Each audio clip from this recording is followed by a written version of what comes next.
क्योंकि जब देश में कोरोना का लहर था, हमसे हमारा सपना छीना गया है, और जब हमारे सपनों का कत्ल होगा तो युवा सड़क पर आएगा।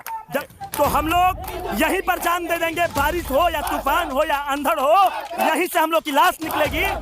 हम लोग मध्यम वर्गीय और किसान के लड़के हैं। अगर आप रेडी वाले को मदद कर सकते हैं, ठेला वाले को मदद कर सकते हैं, पटरी वाले को मदद कर सकते हैं, पूरा देश आपके साथ था, पर जब विद्यार्थी वर्ग उससे छूटा क्यों रह गया है? अगर विद्यार्थी वर्ग के साथ अगर ज्यादती होगी, अभी आप देखेंगे कि आप सुप्रीम कोर्ट की बात को नहीं मानेंगे, लोकतंत्र में जो सबसे बड़ी संसद है उसकी बात नहीं मानेंगे, तो फिर लोकतंत्र बचना क्या है? अगर लोकतंत्र नहीं बचेगा तो छात्र अपने हक के लिए, हुकूक के लिए सड़क पर आएगा। हम लोग ये तो नहीं कह रहे हैं कि हमें कलेक्टर बना दिया जाए, हम तो ये नहीं कह रहे हैं हमें एसपी बना दिया जाए, हम तो ये कह रहे हैं कि हमें एग्जाम में बैठने का मौका दिया जाए। जेल में चना रहेगा, आना जाना लगा रहेगा, जब जेल में चना रहेगा, आना जाना लगा रहेगा, जब तक न्याय नहीं मिलेगा, आना जाना लगा रहेगा, जब तक न्याय नहीं मिलेगा, आना जाना लगा रहेगा, जब तक न्याय नहीं मिलेगा, आना जाना लगा रहेगा। जब छात्र बोला है, राज सिंहासन डोला है, जब छात्र बोला है, राज सिंहासन डोला है। जितेंद्र सिंह होश में आओ, होश में आओ, होश में आओ, मोदी कुछ जब छात्र बोला है, राज सिंहासन डोला है। लोग देश के हर कोने से आए हैं, हम बिहार के उस सुदूर ग्रामीण गांव से आए हैं, अपना हक मांगने आए हैं। इस बारिश में आए हैं, बारिश भी हमें अपने मांग से अडिग नहीं कर सकती, क्योंकि जब देश में कोरोना का लहर था, हमसे हमारा सपना छीना गया है, और जब हमारे सपनों का कत्ल होगा तो युवा सड़क पर आएगा। जब आप रेडी वाले को मदद कर सकते हैं, पटरी वाले को मदद कर सकते हैं, तो विद्यार्थी वर्ग को भी आपको मदद करना होगा। अगर आप हमारी मदद नहीं करेंगे, हमें 2 साल का एज रिलैक्सेशन और 2 अटेम्प्ट नहीं मिलता है, तो हम लोग यहीं पर जान दे देंगे, बारिश हो या तूफान हो या अंधड़ हो, यहीं से हम लोग की लाश निकलेगी। गांधी के देश में नॉन वायलेंट तरीके से जान दे देंगे। और डॉक्टर जितेंद्र सिंह को हम लोग कहना चाहते हैं कि अगर उनकी आत्मा को संतुष्टि नहीं मिलती है तो पुलिस को बुलाएं और गोली चलवा दें, बंदूक में उनका कम पड़ जाएगा, छाती कम नहीं पड़ेगा। इस बारिश और खंडर से हम लोग नहीं डरने वाले हैं। आपका जो प्रोटेस्ट है वो एक तरीके से दिखाई दे रहा है कि महामारी, कोरोना महामारी को ध्यान में रखते हुए किया जा रहा है, तो कोरोना का इसमें क्या योगदान रहा? कैसे कोरोना ने आप लोगों को प्रॉब्लम किया? सर, कोरोना में ऐसी परिस्थिति बनी कि इसमें बहुत ऐसे लोग हैं जो एग्जाम के दिन कोरोना पॉजिटिव हो गए। जब आप एग्जाम के दिन कोरोना पॉजिटिव हो जाते हैं तो गृह मंत्रालय का डेडलाइंस है, गाइडलाइंस है कि आप एग्जाम नहीं दे सकते हैं। तो हम लोग कोरोना के समय एग्जाम नहीं देते हैं ताकि हम लोग एक सुपर ब्रीडर नहीं बने। हम लोगों ने अपने नैतिक मूल्यों का, नैतिक जो ड्यूटी है उसका पालन किया। बहुत ऐसे लोग हैं, हमारे जैसे लोग हैं, हमारे घर में 2-2 मौत हुआ ऑक्सीजन की कमी के कारण। क्या हम मानसिक स्थिति में थे कि एग्जाम लिख पाते?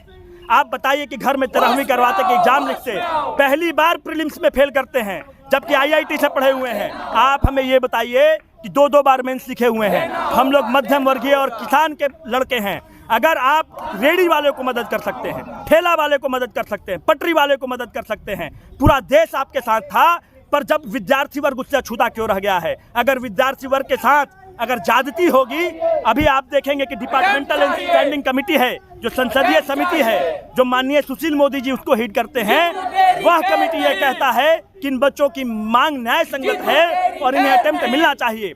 अगर DOPT जो संसदीय समिति है, अगर आप उसकी बात नहीं मानते हैं तो आप जमहूरियत का कत्ल करते हैं, लोकतंत्र का कत्ल करते हैं, जनतंत्र का कत्ल करते हैं। क्योंकि अगर आप उस संसदीय समिति की बात नहीं मानते हैं, जो जनता की सबसे बड़ी मंदिर और मस्जिद है, वही हमारे लिए मक्का और मस्जिद है, अगर आप उसकी बात और उसके रिकमेंडेशन को नहीं मानेंगे तो लोकतंत्र की हत्या होगी। और जब भी लोकतंत्र की हत्या होगी और हम लोगों के अधिकार का हनन होगा तो सड़क पर आना मजबूरी है, और सड़क पर हम आएंगे और अपना अटेम्प्ट लेकर रहेंगे। सर, पार्लियामेंट्री कमेटी ने क्या कहा इस पर? सर, पार्लियामेंट कमेटी जो है वो भाजपा के सबसे कद्दावर नेता, बिहार के पूर्व मुख्यमंत्री सुशील मोदी जो भाजपा के नेता हैं, उनके अंदर कमेटी है। 31 पार्लियामेंटेरियन है। वो संसदीय समिति कहती है कि इन बच्चों का न्याय मांग बहुत ही न्यायपूर्ण है और इन्हें देना चाहिए। अगर आप उस रिकमेंडेशंस को डस्टबिन में फेंकेंगे तो लोकतंत्र कमजोर होता है। अगर सुप्रीम कोर्ट में हम लोग जाते हैं, सुप्रीम कोर्ट ये कहता है कि इन बच्चों के साथ लेनियन व्यू अपनाना चाहिए, आप सुप्रीम कोर्ट की बात को नहीं मानेंगे, लोकतंत्र में जो सबसे बड़ी संसद है उसकी बात नहीं मानेंगे, तो फिर लोकतंत्र बचना क्या है? अगर लोकतंत्र नहीं बचेगा तो छात्र अपने हक के लिए, हुकूक के लिए सड़क पर आएगा। और इस बारिश में भी हम लोग सड़क पर यहाँ पे उपस्थित हैं। अब लोगों की बेसिक मांगे क्या क्या हैं? सर हमारी मांग है कि अगर राज्य की सरकारें, जो गुजरात जो भाजपा शासित सरकार है, उत्तराखंड जो भाजपा शासित सरकार है, त्रिपुरा जो भाजपा शासित सरकार है, उड़ीसा है, अनेक सरकार हैं, अगर वो अपने राज्य सरकार अगर अपने स्टेट सिविल सर्विस में अटेम्प्ट दे सकती हैं तो केंद्र की सरकार अपने सारे सेंट्रल एग्जाम्स में क्यों नहीं दे सकती है? आप यूपीएससी में क्यों नहीं दे सकते, एसएससी में क्यों नहीं दे सकते, आईबीपीएस में क्यों नहीं दे सकते?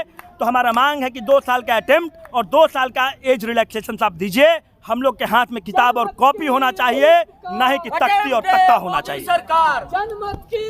सर सुप्रीम कोर्ट ने क्या कहा आप लोगों को लेकर, ये आप बता सकते हैं? सर सुप्रीम कोर्ट का ये कहना है कि यह मामला नीतिगत मामला है और आपको पता है कि नीतिगत मामले में सुप्रीम कोर्ट हस्तक्षेप नहीं करता क्योंकि वह जुडिशियल एक्टिविज्म के दायरे में आ जाता है।